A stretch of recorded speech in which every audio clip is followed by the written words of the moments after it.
Ang simpleng babaeng ito, niloko sa kagubatan ng matatamis na salita ng isang lalaki. Inilabas ng lalaki ang kanyang sinturon. Nakatali ang mga kamay ng dalaga. Pagkatapos ay naglabas ng isang maliit na karatula na gawa sa kahoy mula sa bag ng tela. May mga patay na letrang nakaukit dito. Gusto nang umuwi ng nag-aalalang babae. Alam niyang hamak ang lalaking nasa harapan niya. Nagsimulang magmakaawa sa mga hamak na ito na palayain ako. Desperado siyang humingi ng tulong. Pero kung gaano siya kalakas, mas pinasigla niya ang lalaki. Sa oras na ito sinabi ng lalaki na mayroon lamang 5 minuto ang babae. Hinahabol nila siya. Nagsimulang tumakbo palayo ang dalaga sa gulat. Isa pang hamak na may malaking palakol.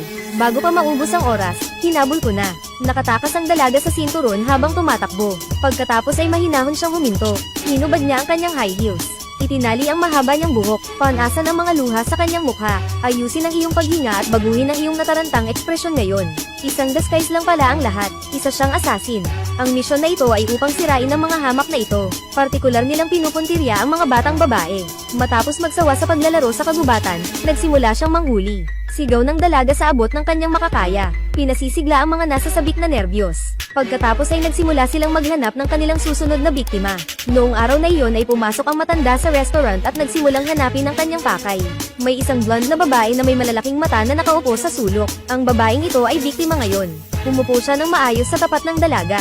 Pagkatapos ay gamitin ang iyong mga kasanayan sa pang-aakit. Sinabing hindi pa niya ito nakita. Kakalipat lang daw ng dalaga sa bayan. May dalang milk tea ang lalaki na ininom ng dalaga sa isang lagok. Nakatingin sa dalaga na puno ng pagnanasa ang mga mata. Alam niyang nakulong siya. Tinitigan din siya ng dalaga. Dadalhin daw siya ng lalaki sa ibang mundo para maglaro. Ang mga advanced na mangangaso ay gustong magkaila bilang biktima. Agad namang pumayag ang dalaga sa date. Pagkatapos ay nagbihis siya ng maganda. Maglagay ng napakarilag na lipstick. Magsuot ng maliit na pulang damit at hintayin ang pagdating ng lalaki. Sa hindi inaasahang pagkakataon, may 3 kasama rin ng lalaki. Bago sila sumakay sa kotse ay nagkatinginan sila. Ang ekspresyon ay naghahatid ng ilang plano ng balangkas. Tapos ang daming sumakay sa bus. Dinala ng 4 na lalaki ang babae sa kagubatan. Ang ilan sa mga sira-sirang sofa ay tiyak na espesyal na inihanda nila. Ang hamak ay patuloy na nakatitig sa dalaga ng may kasiyahan. Pagkatapos ay hilingin na maglaro ng truth or dare. Masayang sumang-ayon ng dalaga, upang gawing mas kawili-wili ang laro. Pagkatapos ay naglabas siya ng isang bote ng alak mula sa kanyang bulsa at ibinigay ito sa scum. Ang hindi nila alam ay yung babae. Ang alkohol ay hinaluan ng mga hallucinogenic na gamot. Makikita mo ang pinakamalaking takot sa iyong puso. Uminom ang lahat maliban kay boss. Pagkatapos ay inilabas ng amo ang cloth bag. Inilabas niya ang katotohanan. Tinanong siya ng dalaga kung ano ang pinakamasamang nagawa niya. Sinabi niya na nagpalabas siya ng kuneho sa pangangaso noon. Paumanhin, hindi naalis ang kuneho. Sabi ng babae ito na ba ang pinakamasamang nagawa mo? Sinabi ng lalaki na sinabihan siya ng kanyang ama na huwag manghuli at bumalik ng walang dala. Patuloy ang laro. Lumapit ang matanda at hiniling sa dalaga na sampailan siya ng 2 beses. Magsikap ka pa baby, mas magagawa mo pa. Sobrang galing. Gaya ng inaasahan, laging masama ang ugali ng mga pervert. Ang laro ay turn ng babae. Pinili niyang kumuha ng malaking panganib. Gumamit ng sinturon ng lalaki para atali ang mga kamay ng dalaga. Hindi may galaw ng dalaga ang kanyang mga kamay. Matapos ang ilang round ng laro ay bumalik ang dalaga. Tinulungan ng lalaki ang dalaga na kunin ang maliit na karatolang kahoy mula sa kanyang bag.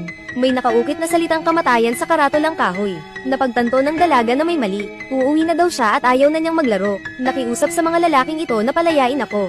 Sumigaw ng tulong ang dalaga. At paano nila pinakawalan ang dalaga? I-sports nila ang mga mukha ng hayop. Ang mas malakas na sumigaw ang mga batang babae para sa tulong, mas nasasabik sila. Sinabihan ng batang lalaki ang babae na tumakbo na lang na parang kuneho. At 5 minutes na lang. Takbo. Opisyal na nagsisimula ang laro ng pangangaso. May dalang palako lang hamak na lalaki at hinanap kung saan-saan ang babae. 2 panda ang biglang sumulpot sa harapan ko. Nagsisimula ng magkabisa ang hallucinogenic alcohol na kakainom mo pa lang. Ang pinakakinatatakutan niya ay ang mga raccoon. Pagtatadtad gamit ang palakol ng basta-basta. Sinamantala ng dalaga ang pagkakataon na agawin ng palakol. Pinatumba ang matanda sa ilang suntok lang. Pagkatapos ay kumuha ng isang malaking palakol at patayin siya. Patayin muna ng perpekto ang scum. May hawak na baseball bat ang matanda. Isang grupo ng mga taong nakamaskara ang nakapalibot sa kanya. Siya ay isang mama's boy. Kasi bata pa siya, kinidnap siya. Sobrang dependent sa nanay. Ang pinakakinatatakutan ko ay yung taong nakamaskara. Sa sandaling ito, malakas na tawag niya sa kanyang ina. Hinampos siya ng dalaga sa mukha. Pagkatapos ay ninakaw ang baseball bat. Sa huli, natamba siya ng dalaga. Pagkatapos ay pumulot ng malaking bato at hinampos siya ng malakas sa ulo. Patayin ang isa pang bastard. Ang susunod na target ay ang pangalawang tao. Ang pinakakinatatakutan niya ay ang pagtataksil sa kanya ng kanyang kasintahan. Sa oras na ito, nakita niya ang kanyang kasintahan at amo na kumikilos ng hindi malinaw. Sumugod at nawalan ng malay ang amo sa ilang suntok. Pagkatapos ay sinunggaban niya ang kanyang kasintahan at naghanda upang patayin ito. Ang susunod na segundo ang kasintahan ay naging isang babaeng mamamatay tao. Kumalas ang dalaga sa pagkakahawak niya at itinapon siya sa lupa sa ilang galaw lang. Pagkatapos ay sinakaw siya ng batang babae hanggang sa mamatay.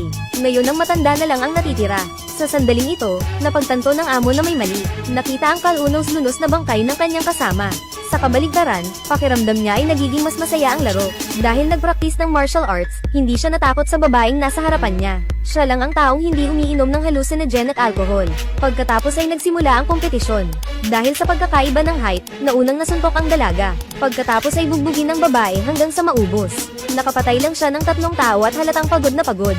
Sa martial arts competitions, kailangan mong makilala ang mga galaw ng iyong kalaban. Naghahanap din siya ng tamang oras. Tumalon sa likod ng lalaki at sinakal. Ang mga lalaki ay palaging mas malusog sa pisikal. Dahil sa paghahagi sa kanyang balikat ay natamba ang dalaga sa lupa. Gumamit ng sipa ang dalaga para matamba ang lalaki. Sinakal niyang muli ang lalaki. Alalahanin ang trick na itinuro ng iyong instruktor tungkol sa pagpigil sa loob ng 20 segundo. Ang mga tao ay mawawala ang kanilang pakiramdam ng pagtutol. Hindi niya palalampasin ang pagkakataon sa pagkakataong ito. Higpitan ng lalaki. Tapos nabigla ang amo at bumagsak sa lupa. Hindi siya papakawalan ng dalaga ng ganoon kadali. Binigyan niya ito ng alak na nagdulot ng hallucinations. Nabitin ng matanda ng magising. May isang tumpok ng dumi sa ilalim ng iyong mga paa. Sabi ng babae, magsimula na tayong maglaro. Sabi ng lalaking yun, hayaan mo na lang siya. Pumayag siya sa anumang kondisyon. Isa lang daw ang gusto ng dalaga sa lalaki. Buhay mo. Sa oras na ito, nagsimula nang magkabisa ang hallucinogen at na alak. Noon ay nakapatay siya ng 12-dosenang tao. Dumating na ang kaluluwa ng dalaga. Sa sobrang takot ng lalaki ay sinigawan niya silang huwag sumama. Hindi ko akalain na hihingi ng tulong ang inosenteng babaeng iyon. Sa sobrang takot niya ay napaatras siya, sinipa ang mga paa sa ere at nagbigti. Ang lahat ng ito ay bumababa sa taong pumatay sa kanyang kaibigan. Takot din akong magpakamatay. Matagumpay na naalis ng dalaga ang kanyang mga pagdududa. Guro upang hikayatin ang batang babae. Espesyal na tratuhin siya ng masarap na pagkain. Tahimik na tumingin ang dalaga sa guro.